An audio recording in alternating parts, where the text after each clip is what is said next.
welcome to a new video, finally, with your pal ASMR Chess. Oh, what a crazy year it's been, right? Forget all of that. All the crazy, all the stress, all of that. Just let it drift away. Let it be. Because tonight we are just going to have a grand old relaxing time. I've made myself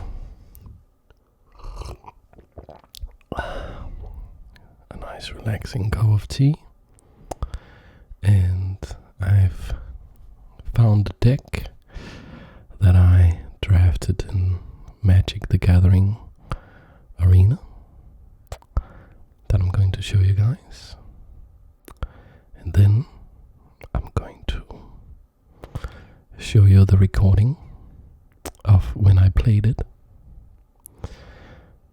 some time ago. It was the last deck I played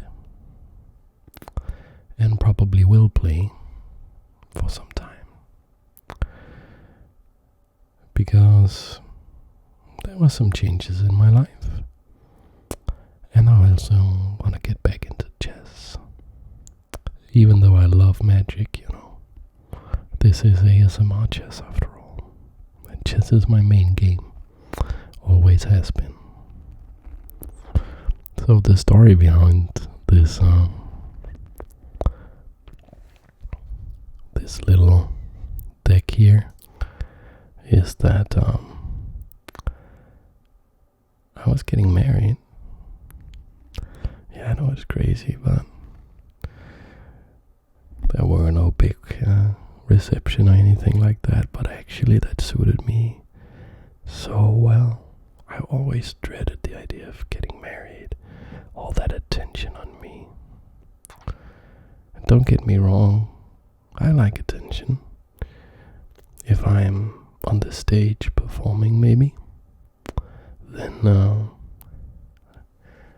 I can get high on the attention, but there is some sort of quid pro quo going on there, because I'm taking the energy, but I earn the energy by giving it back through the music, and I can only get the energy and the attention if I perform well. So I feel that I can be there and deserve it, but just be the center of attention at some party, going, oh, look at me and my wife, and we are so in love, isn't it? It's a beautiful idea, getting married and having a big party to celebrate love. Of course it is, but it just never sat right with me and never felt right for me, and then we just had this small little ceremony because of stupid virus, and it was beautiful, and it was personal, and it was deep, and it was, quite frankly, one of the best days in my entire life. It was awesome. And up to the point where I was getting married some time ago, I was playing a little bit of Magic, and I was thinking, okay, I'm getting quite close to getting to Mythic. And when you get to Mythic, they reveal your world ranking. I was like, okay, I'll give it a little more time, and then I will see if I can get to Mythic. If I can, that's great. If I can't, well, then I tried it. And because I was curious, how good am I really at this game? Because I have this double thing where maybe you get this in your life too. I go, oh, I make so many mistakes. But then I think, well, I can spot the mistakes. So I'm not playing completely blind. I can see what I'm doing wrong. So I must have some level of competence. And I felt I was winning quite a bit, and making some good plays also sometimes. I would like to know how good I really was. By the way, they only reveal your world ranking if you're in the top 1500, but they will still give you a percent to say like, are you in what percentile you are, even if they don't give you the actual world ranking. It would be nice to know how good I am compared to the couple other million people playing this game. So yeah, I drafted for a bit, and I didn't quite get there. I didn't quite get to Mythic, and then I said, all right, I'll go one last day. This is the last attempt, and it was actually the day before I got married. And then I drafted the deck you see before you, which is absolutely disgusting. I mean, this is a monstrosity in the world where monsters are good. This is insane. So I'm going to run it over with you. It's actually been some time since I've looked at this deck, so some of this will be a little bit not new, but I'll have to remember what was going on and what this set is all about. But I'll try to explain my best. So in Zendikar Rising, which is the name of the set this comes from, there are a couple of top tier decks and color combinations you can go for. And excuse me. Nice with a cup of tea. Earl Grey with a little bit of sugar in it. It's just awesome.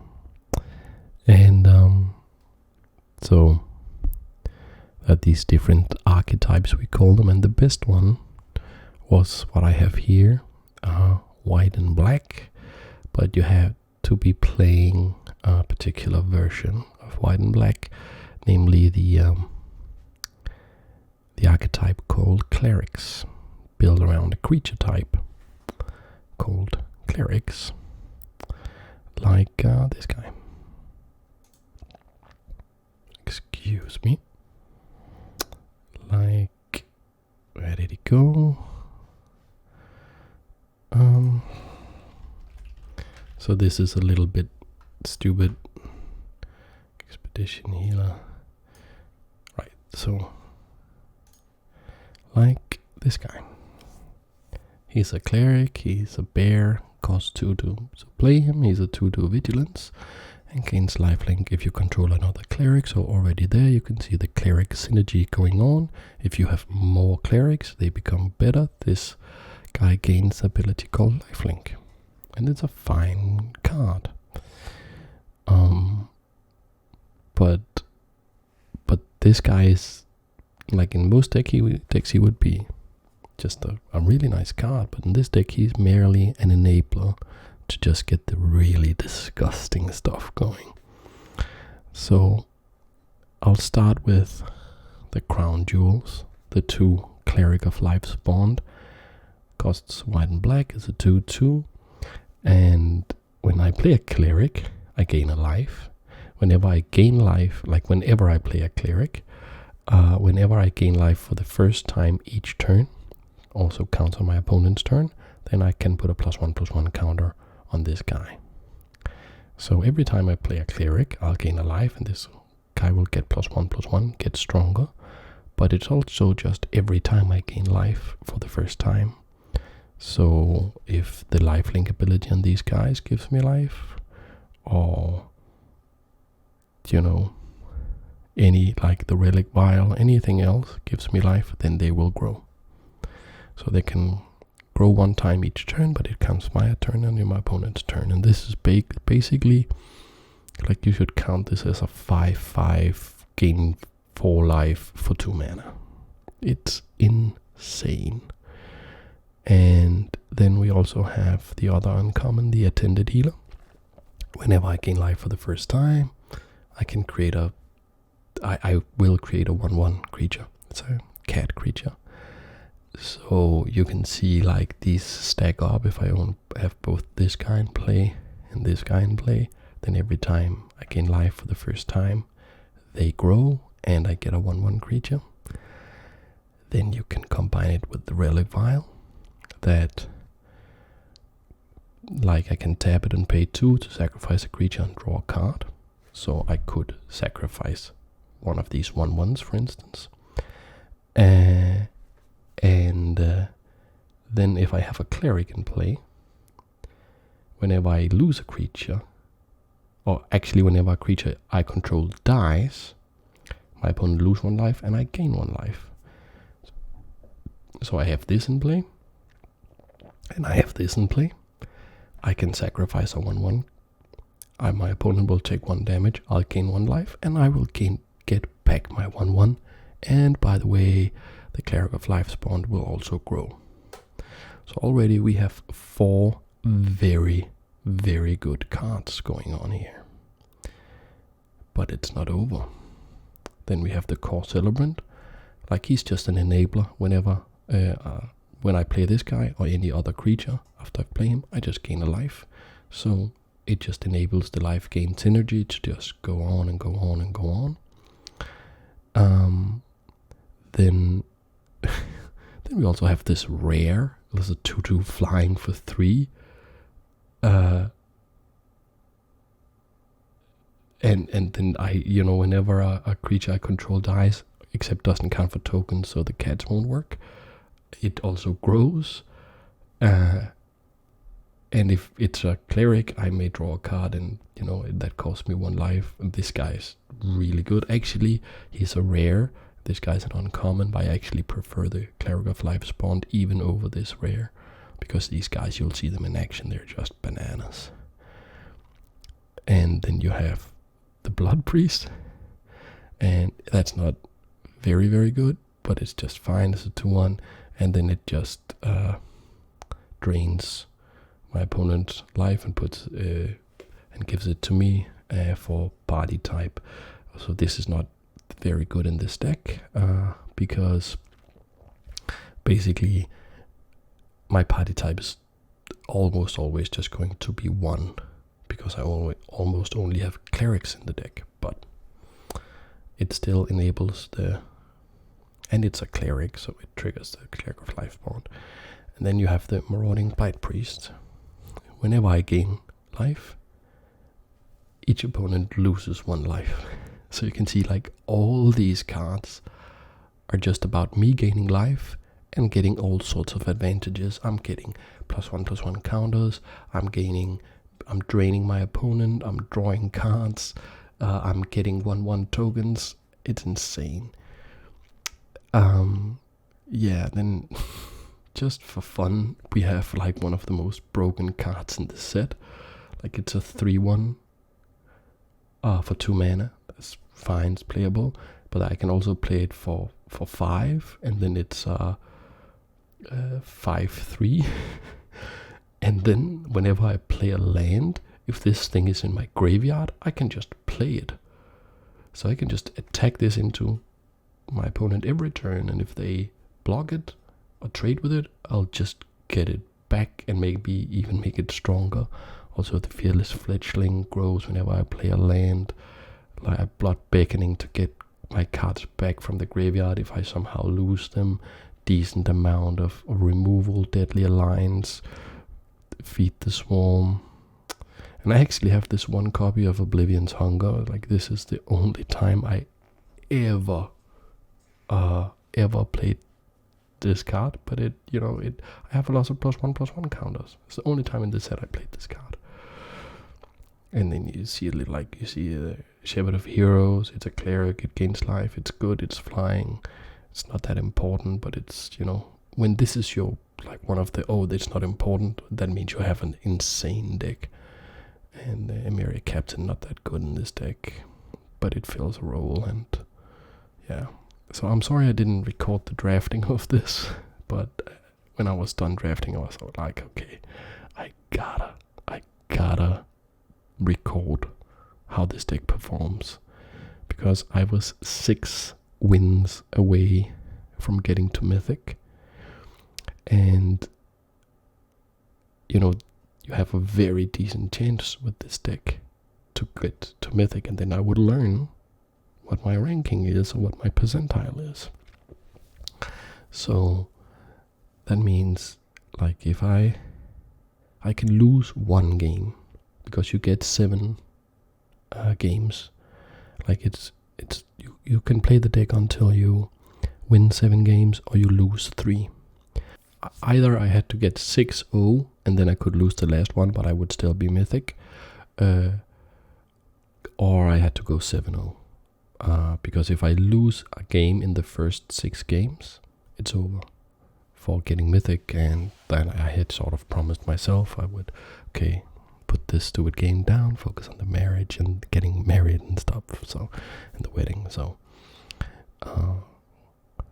with all that said, I'm going to take a look at the recording with you guys, and going to try my best to narrate and explain what's going on.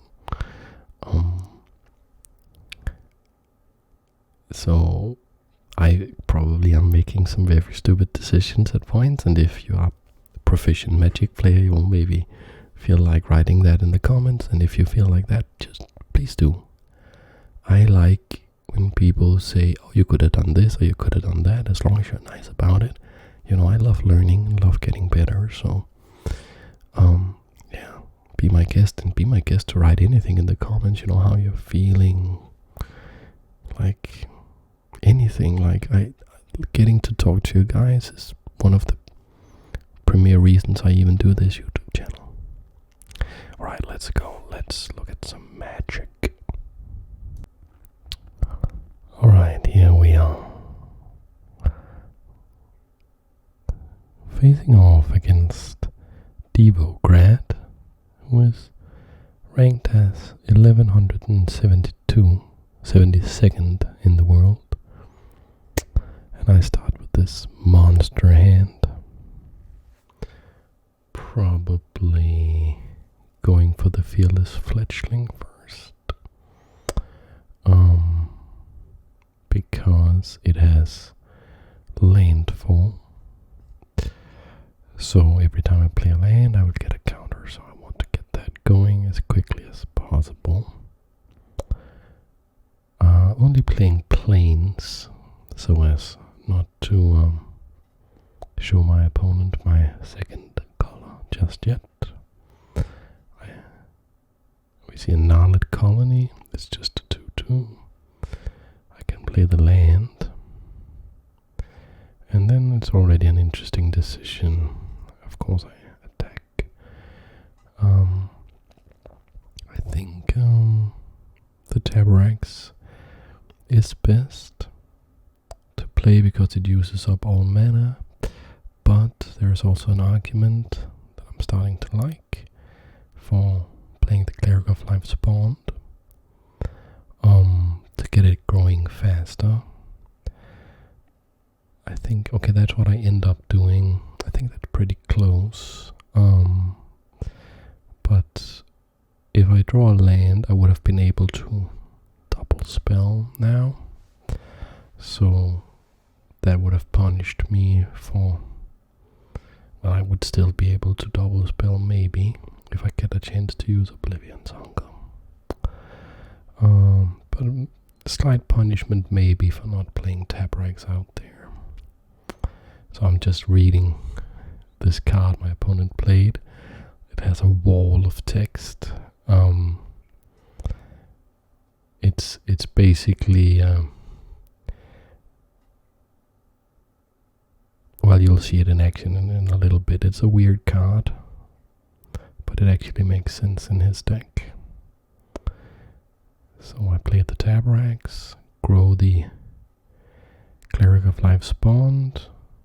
There is no point in blocking. He'll save a little bit of damage, but he'll lose his Gnarled Colony. So now he plays a land and draws a card with the exploration. If he can play the card, fine. If he can't, he loses it, but he gives me 1 point of damage. Now he plays a Vastwood Search. Just dig up to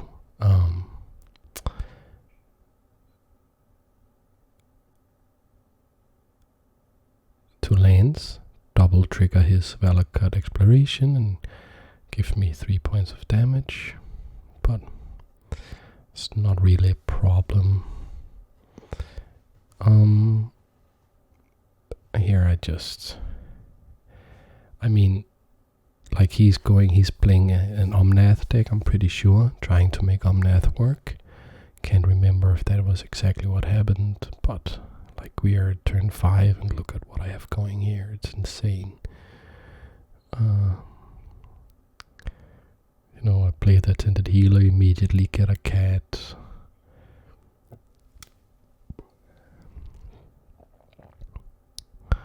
And I have Blood Beckoning, so like he can kill 2 of my creatures, I'll just get them back. So we are looking very good here. And the ping damage from the Valakut Exploration, well, I'm gaining life all the time, it doesn't matter one bit. I think I'm making a big mistake with the Oblivion's Hunger here. I remember I had somewhere I made a mistake with the Oblivion's Hunger because I was just not used to playing with the card because it's usually unplayable.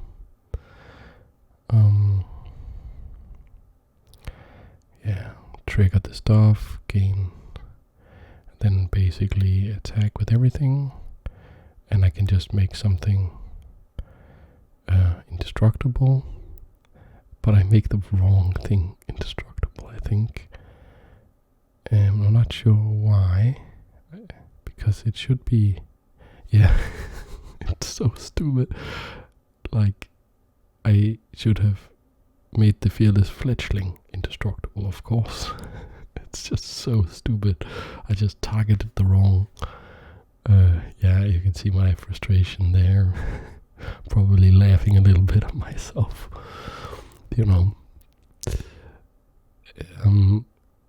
Here, I think he manages to play on that.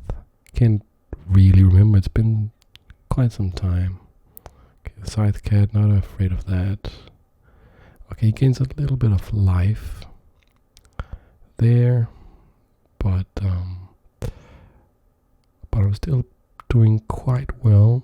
Of course, I have the problem now that he can actually trade pretty well with my stuff on the ground and in the air. So if I don't have lethal here, then he could potentially turn this game around. Then it's a matter if you can count. He's tapped out. He has 3 creatures in play. So if he blocks my 3 biggest creatures, he'll take 4 damage. And that's just, you should just attack with everybody. It's not a big deal. It's not hard to figure out. But for some reason, I'm just sitting there thinking, what can I do? Should I attack with this guy or with this guy? I think I got a little bit maybe tilted that he gained life with the Turn Temper Ascetic.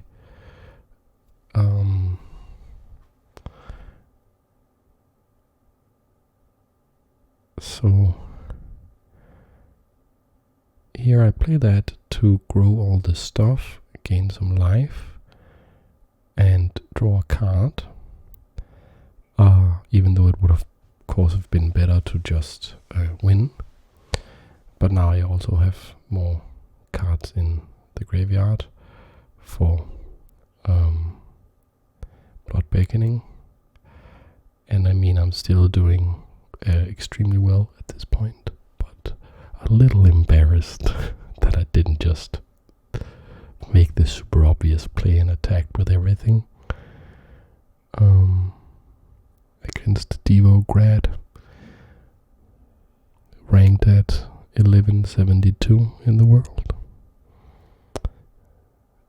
So now he is starting to get all his triggers and getting stuff here, and you can see he just drew a 7 mana mythic rare, or just a rare. It's just a rare, but it has hexproof and haste and a kicker that he can play, and then make it a huge hexproof creature. Could become a problem.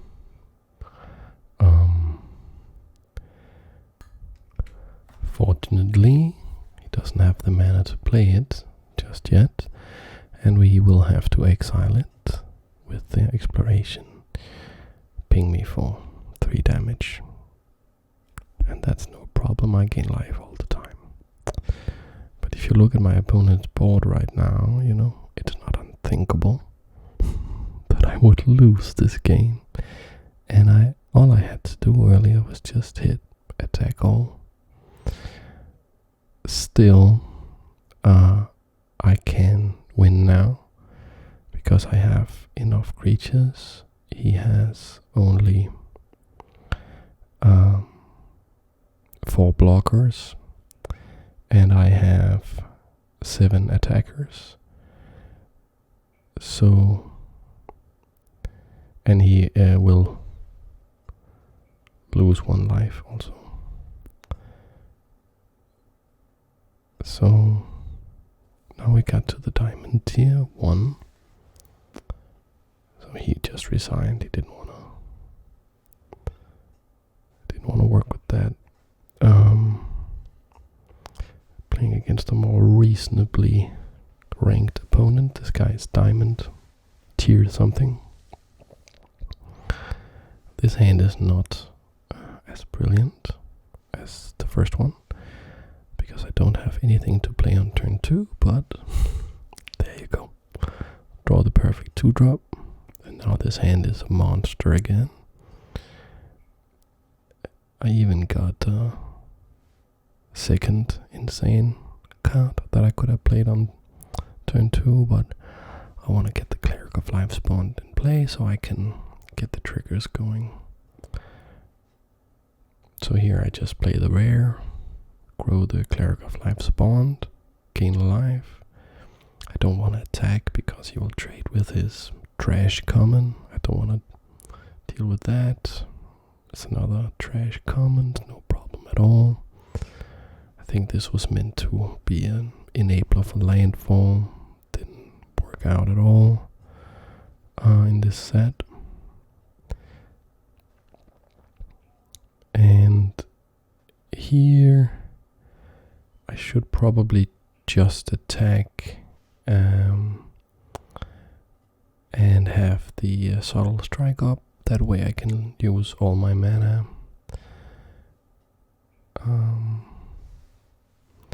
So I will kill the Akoum Hellhound, and I will grow the Taborax, killing his Rapture, so that's 2 for 1. And if you don't know, getting a so-called 2 for 1, where you use 1 card to pass away or get rid of 2 of your opponent's cards, is one of the primary ways to get an advantage in Magic. If you liken it to chess, it's basically just like gaining material in chess, just being up a piece. It works in exactly the same way. You have more resources to work with, and you have an advantage that you can also build on. So people, when they're novices and new at Magic, they think their life total, how much life they are at. If they're at 20 or at 5 life, they think that's a very big deal, and they protect their life total. Actually, most of the time that's not that important. Most of the time you want to have board presence, you want to be good, doing meaningful good stuff on the board, and you want to get card, you want to out-card your opponent. You want to make good trades that favor you, and then you want to get as many 2-for-1s in as possible. There are many other ways to get 2-for-1s, like maybe one card draw, shoot 2 cards. This is a weird hand. I need black mana, but I don't have any black cards, and I have lots of stuff to play, including something on turn 1 and turn 2. So we're playing against another diamond guy. And yeah, this hand is not like it's one of the worst hands you could get with this deck, but like at least I'm doing something in the first couple turns. And I mean, if he wants to use his uncommon removal spell on my random 1/1 flyer, then go ahead. And I'm also just curving out, and I'm gaining life here.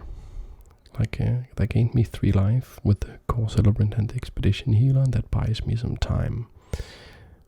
Now I very much need black mana, because the Luminax Aspirant that he just played is an absolute bomb. It will basically grow one of his creatures with a +1/+1 every single turn. But there was the black mana, and that means the Subtle Strike can take it out before it's able to grow itself. And well, this is basically game for my opponent. Because, well, I could still, of course, draw bad stuff, but I've drawn most of the mediocre stuff in my deck, so everything is just going to be gas, unless I, of course, just draw a bunch of lands, get mana flooded, land flooded. But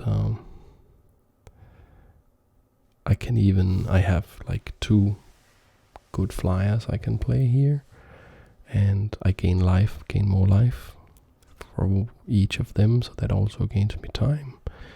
And you can see my opponent is just down to 2 mediocre, sort of non-important cards in play, so I was quite confident. I think at this point I should be. Okay, the Teeterbag Ambush, it's just like, it doesn't do anything in a board state like this. And of course the Shepherd of Heroes flies, and I can play with this with the Kicker, gaining even more life. And I have a 5/3 that'll just come back every time he tries to kill it. Well, not every time, I need lands, but there was 1 land. So I guess here attack with those 2, yep. And he can just trade off the Shade if he wants to, because I'll play a land and play it again. And there you have the card advantage that I told you about earlier. So, and of course here I'm not playing the land, because the Skyclave Shade can only be played again if I play a land. Yeah, it only works every turn I play a land. So just attack with those 3 guys, and it's over.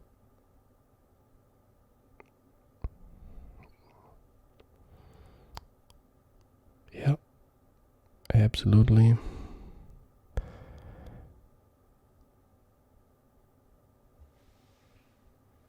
So yeah, it's going well. Really hoping, I need to hit those 6 wins in a row in order to get to Mythic. It's sort of the last chance. So it's going well, but Magic is not chess, you know, even though this deck is like I'm starting with an extra rook or something. You know, it's still, I could still get unlucky. I could be hit by the variance hammer. The hammer of variance. Variance is what we call, like in statistics, that you'll have some probability and then you'll have variance from that probability. And you know, I could have a game where I only drew lands or didn't draw any lands at all, even though it's not that probable. It could still happen. And that's one of the things, the hard realities you have to accept when you are playing Magic. That sometimes you will get unlucky. Sometimes your opponents will get unlucky. It all evens out in the end if you play enough. Here I played this Skyclave Shade first because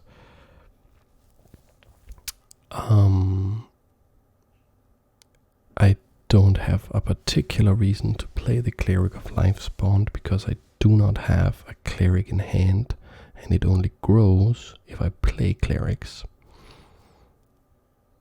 I'm of course immediately punished, except that I do have the Subtle Strike that I can use to kill this Tangled Florahedron.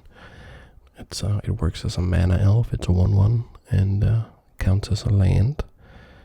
So there is this ancient wisdom in Magic that you should always bold the bird, and that's 2 short hands. Bold is for Lightning Bolt. It's a 1 mana spell, deals 3 damage. And okay, I think I'm making a mistake here. And bird is for Birds of Paradise. It's a 0/1 flying from back in the day, and it costs 1 mana and it taps for any mana that you like. And the wisdom sort of was, you know, if your opponent plays turn 1 Birds of Paradise and you have the ability to lightning bolt it, that is what you are supposed to do, because the mana advantage they gain can be a big problem. It does not seem that my opponent got anything out of it though. So now I have the very nice combination of Subtle Strike and Oblivion's Hunger. And the technicalities of how that works. Oh, but I can't play both of them because I played the wrong color land. And I played a land before I even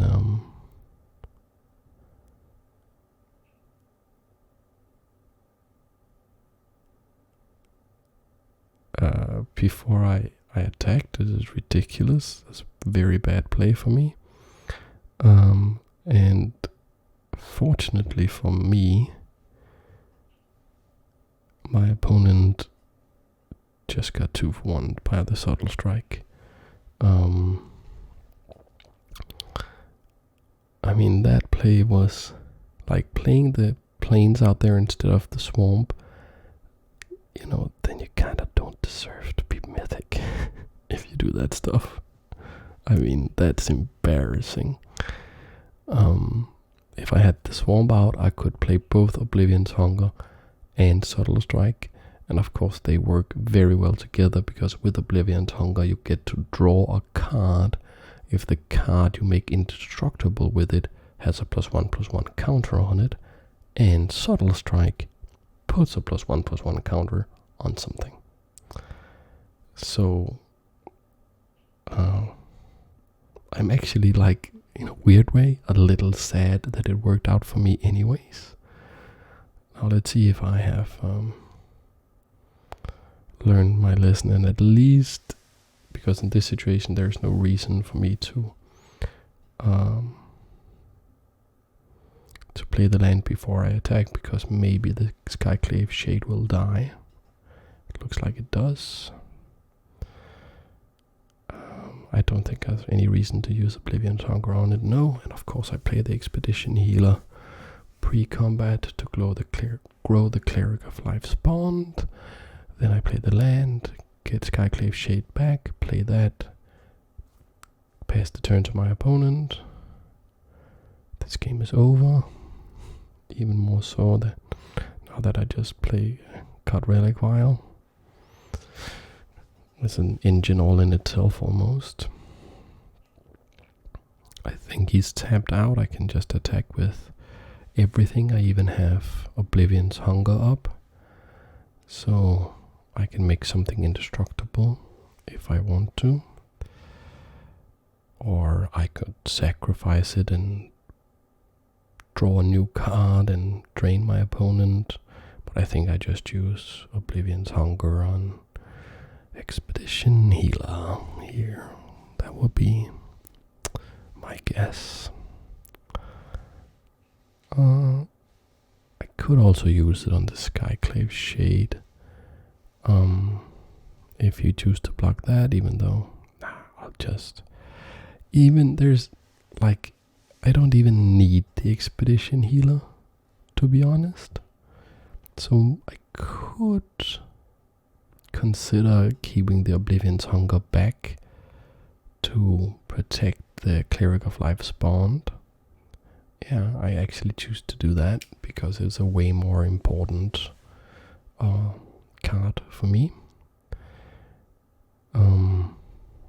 My opponent has all these cards in hand, so maybe if he played something really impressive, he didn't. Game is over now. Because he only has one blocker and I have enough power on the board. Reclaim the wastes. Not gonna cut it. You can find land. Let's see if I remember to attack with everything. Okay, I do. At least. Yeah, I remember especially like the start of this session being extremely shaky for my part. I think once I've warmed up a little, I get to play a little better in these last games. I think I was just actually just a little bit nervous because, it was the last sort of chance I gave myself, and if I did really well, I would get to Mythic and see where I was in percentile and stuff. So yeah, and if you're into Magic, by the way, and you want to learn some stuff, then there's a guy called Ben Stark here on YouTube. He's like absolute top Magic player in the draft style of play. To my mind, he's the best in the world. And he does these videos, like hour-long videos, where he plays and he just explains things so thoroughly and so well, and it's brilliant. Yeah, I did take a mulligan there. It was just a little bit too risky. The hand here, I'm deciding what to put back. I would say probably the Subtle Strike. This hand is problematic, but not anymore. Yeah, there's a little bit of nice luck there. Getting the 2-drop in some sets of Magic, you don't necessarily need to play something on turn 2, but in this one, in Zendikar Rising, if you only start playing in turn 3, you can fall way behind. Okay, let's see what's going on here. So I just use up all my mana, play Cleric, grow the Cleric of Life spawn so that it matches up very nicely against the Expedition Champion. Life is pretty good. Now, of course, they used Royal Eruption, but to kill my card, but it was a 1-for-1, so I don't feel too bad about that. And I have the Blood Beckoning to get the Cleric of Life spawned back anyways. So in a way, it's a little bit of an advantage for me that they use the Royal Eruption that way, because now I have a problem here. I want even more cards in my graveyard because I can get 2 back with the Blood Beckoning, and there's only 1, so their Royal Eruption doesn't do anything in their graveyard, but my Cleric of Life spawn actually fills a role in my graveyard. I can get it back, so it makes Blood Beckoning better. In this situation, I'm just trying to figure out what to do, because I could Blood Beckoning back the Cleric of Life spawned, and then play it, or I can do this, which is the superior play. I'm pretty confident. Uses up all my mana, and leaves me the option of using the Blood Beckoning later when I have 2 creatures in the graveyard. And the stuff about using up all your mana, it's actually way more important than you would think.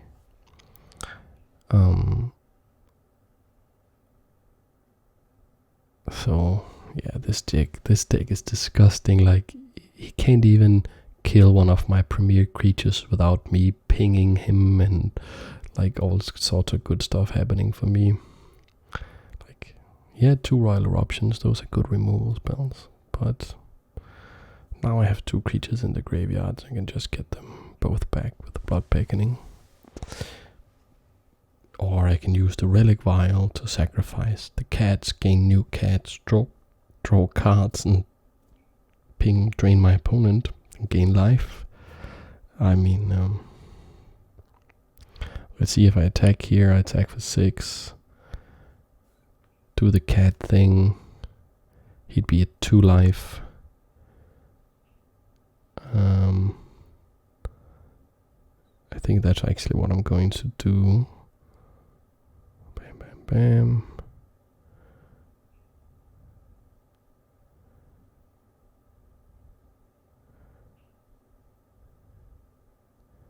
Because I can then actually... No, I tapped the wrong way there. If I had wanted to, no, it's no problem. Because now I can also get the Cleric of Life spawned back and play it. And then I will gain a life. No, okay. I don't gain a life. I thought I would be gaining a life and then killing my opponent with the Marauding Blight Priest, but it doesn't matter at all. Like, he has to give me 14 points of damage now.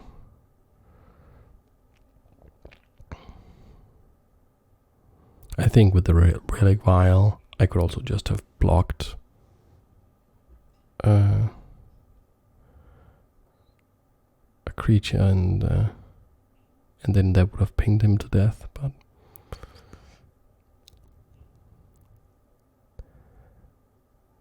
so yeah, but using up all your mana, it's important in many more ways than you would think. Like, there's so many scenarios where if you don't do it, and then on the next draw you draw something and the situation is just worse than if you had used up all your mana. Even though there's some card you really want to play very often, it's nice to maybe play some suboptimal card but use all the mana. This hand is a bit of a stinker. I only kept it because I was on the draw, and I am rewarded for my greed here. So one more game to get the mythic. Playing the Expedition Healer. He'll be a 2/2 lifelink soon. Oh, he won't, because my opponent just killed him. It's not a big problem. It actually cost him 2 life. And a pretty good removal spell to just get rid of one of my whatever creatures. So that's fine. Now that one is a dangerous card. The Nighthawk Scavenger. But I have my own Feed the Swarm, so I can just kill it and use up all my mana here, expand on my board presence, even get in for a little bit of damage. So my opponent's playing rogues, blue-black, one of the best archetypes. And I'm running a little bit out of, premier things to actually do. I don't have attacks here. But the Relic Vial is, of course, very good. And my opponent had an entire turn where they didn't play anything. Of course, here I could have used the Deadly Alliance to try and kill the Seafloor Stalker. But I would rather keep the unconditional removal spell for something more dangerous. And my opponent milled me for 2, like killed 2 cards off the top of my library with the Skydancer. And it's actually a little bit of an advantage for me, because I have the card that can give me creatures back from my graveyard. So the fact that I have Cleric of Life's Bond in the graveyard is actually quite nice. Also, the Tabranx is a nice draw. I can block the Skydancer with it. Oh, I'm getting mind drained. I forgot about that. I have to discard 2 cards here. So in response to that, I'm making Tabranx indestructible until end of turn. But now I'm actually in quite serious trouble. I forgot about this. Because even though I'm doing quite fine on board, my opponent has 5 cards in hand. So he has a potential card advantage coming. I have 5 cards in play to his 3. So I'm not that far behind, but yeah, this could get ugly pretty quickly. For instance, now he tries to kill a creature, but I have the Relic Vial, so I get to draw a card and ping him for 1.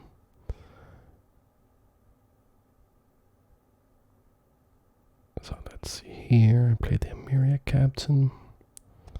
Gain a little bit of life, and it's a 4/4 because I have the Farsight Adept, which is the only non-cleric except from Emeria Captain So when I included the Emeria Captain, I had at no point expected it to see it as a 4/4. I thought it would be like at best a 3/3, but here we go, and it's really filling an important role on this battlefield. It's a huge threat for my opponent. This could be a bluff attack. I'm just taking the damage because I have so much life. It doesn't concern me that much. He pinged me a little. Okay, he's pinging me a lot now. So I'm at 13, but still doing quite okay, I would say. But let's see, like he could have good stuff in hand, of course. So I gain a little bit of life. Tap a couple of blockers. That makes it so that I can have some pretty decent attacks here. Should attack probably also with the Core Celebrant. There's no way he can have a profitable block, I think, on that. I chose not to, like, for 1 black mana. Or was it because I wanted to have the Core Celebrant back as a blocker for the Seafloor Stalker? I think maybe it was. But now he got his second blue mana, his second island. Okay, he didn't have much to use it for. He made his Seafloor Stalker unblockable. So he does get in for a bit of damage. He could have pumped it for 1 more, of course. And he chose not to, so that means he has some stuff in hand that he would want to play before he gets the turn again. But now I have an engine going here with the Marauding Blight Priest and the Core Celebrant and the Relic Vial. So let's see what he's up to here. What does he have in hand? Subtle Strike. Okay, so he's going to let those trade, which is actually okay for me because he had 2 cards. He lost 2 cards and I only lost 1, even though it was an important one. And of course the Relic Vial also pinged him, or drained him, I should say, for 1. So okay, he attacks with the Seafloor Stalker again. Right. It's an interesting game.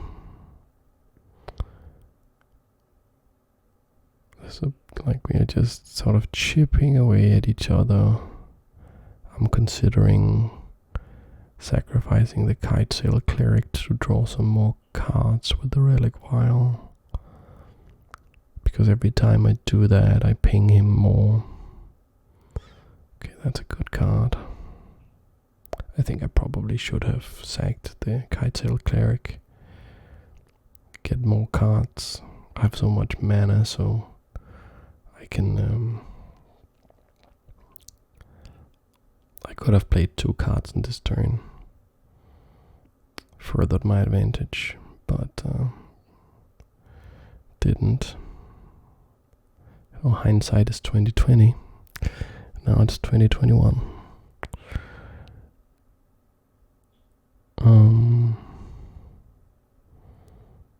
Attack with that one. I think I should attack with the Blood Priest also. I don't see much of a reason not to. I can't lose the Core Celebrant. Okay, we trade those. That's fine.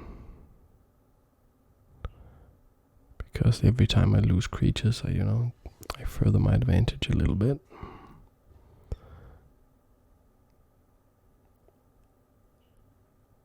think maybe now is the time to sack that Kitesail Cleric. Because I really should try to close this game out.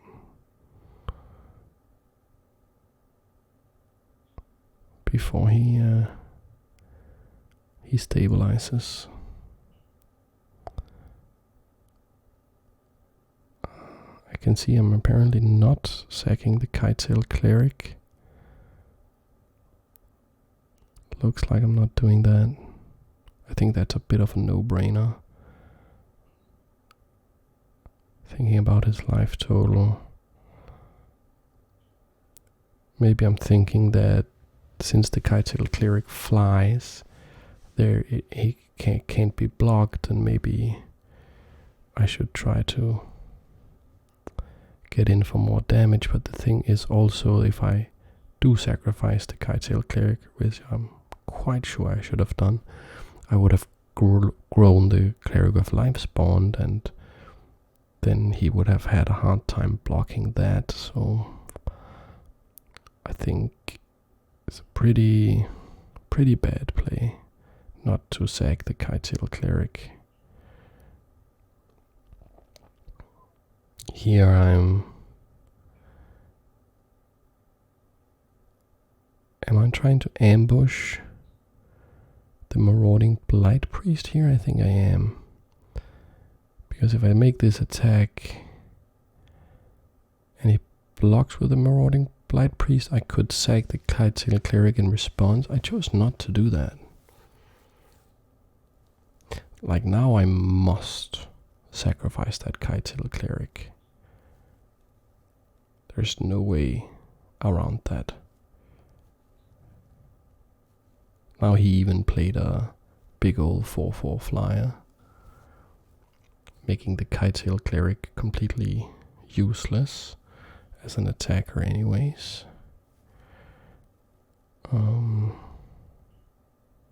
What am I doing? Why am I not sacking that Kitesail Cleric? Is it because I wanted to block with? I think it's because I wanted to block sack. I think it's just the nerves getting to me here. You know, because I know if I win this game, I get to Mythic. So I'm trying to play ultra conservatively. I've been playing way too conservatively throughout this entire series of games. Because I'm a little bit afraid. But you shouldn't play the situation, you should play the position. Like now I even get a little bit low on life with the attack of the Seafloor Stalker here.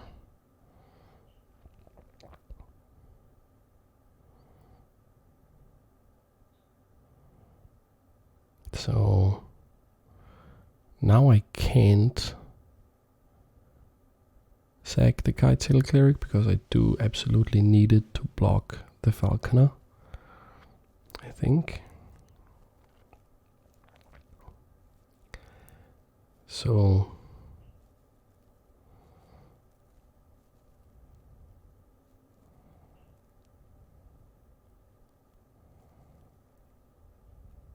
this situation is quite problematic actually. So what do I do here? I think I should just accept the turn and draw a card.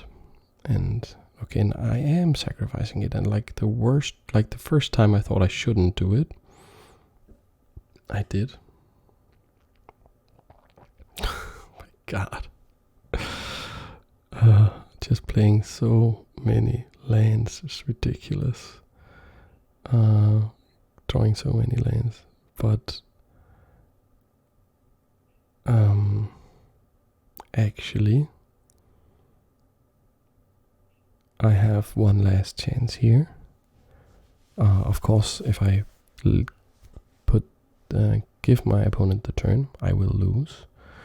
But I have one last turn. I can sacrifice this, draw another card, and get the Expedition Healer, which will trigger the Core Celebrant, which will trigger the Marauding Blight Priest, putting my opponent to 1. And then I can attack. I don't need to attack with the Core Celebrant, but I attacking with the Marauding Blight Priest, because the problem for him is that if it dies, and he has no way to block it without it dying, if it dies, I will gain 1 life and he will lose 1 life. And he is at 1 life. And I actually think that when I finally decided to sacrifice the Kitesail Cleric, I had to do it there, because I think I was dead. And there you see it. I got the Mythic. So, even though I had some very questionable choices throughout, because apparently I was very nervous, I was lucky to have a very good deck and pull through. And I will say the level of play I've displayed here was not the level that got me so close to the Mythic rank. Usually I do play better. I make plenty of mistakes. Magic is a very hard game, but some of those were a bit more embarrassing than,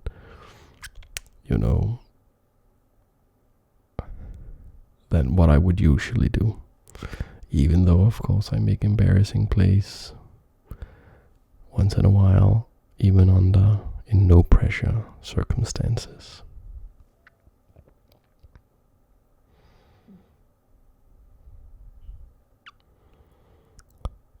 Okay, so let's go for the last game. I can lose this if I want to, no problem, because I already made it to Mythic. But I think I'm just pausing for a second here to just enjoy actually making it.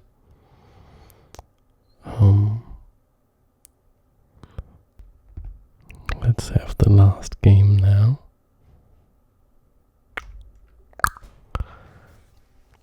So we can lose this one, no problem. We are still at Mythic. Then I made it. And, well, the day after this I got married. And it was one of the happiest days of my life. It made me even happier, believe it or not, than getting to Mythic.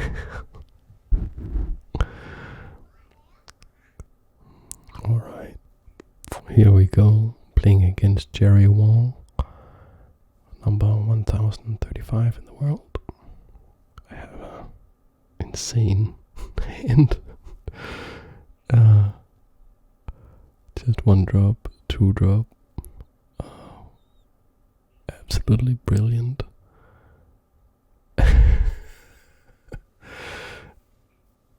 I played I think actually I did that on purpose. I think I didn't play out the Kitesail Cleric on purpose because I wanted to use it to gain more +1/+1 counters for the Cleric of Life spawned. At least that's what I tell myself.